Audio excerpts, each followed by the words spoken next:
এই দোকানদারের সাথে কি করছিস এটা তুই বুঝতে পারতাছিস না? কি করছি আমি? ওই ছেলেটার কাছে তুই আমার কতখানি ছোট করলি। কি ছোট করছি আমি? তুই জোরে প্রতিদিন 50 টাকা 100 টাকা করে বেশি দিস। তুই জানিস সন্ধ্যার সময় ছেলেগুলো টাকা নিয়ে কি করে? সন্ধ্যার পরে এই টাকা নিয়ে তারা নেশা করে। এই জন্য তো প্রতিদিন ওর কাছে যাইয়া টাকাটা ব্যাগ নিয়ে আসি। ও তুই তো ভালো মানুষ চিনা শিখে গেছিস। এই তুই কতদিন ধরে ওই মানুষটারে চিনস? তুই জানিস এই টাকা দিয়ে ওই কি করে? শুনবি ওই টাকা দিয়ে ওই কি করে? তাহলে শুন। ভাই এই লন রুটি। ধন্যবাদ। ভাই চা খাবেন? না ভাই চা খাবো না, তবে ভাই আমি আপনার সাথে আজকে একটু গল্প করব। ভাই আপনার দোকানটা ভালো চলতেছে? সংসারটা আপনার ঠিক মতো চলতেছে তো?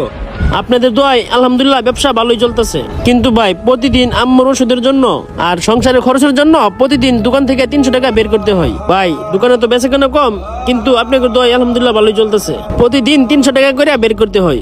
এখন বেচাকেনা একটু কম তো, যার কারণে প্রতিদিন আমার 100-150 টাকা ঘাটতি পড়ে যাচ্ছে। এর জন্য একটু টেনশনে আছি। তাছাড়া আলহামদুলিল্লাহ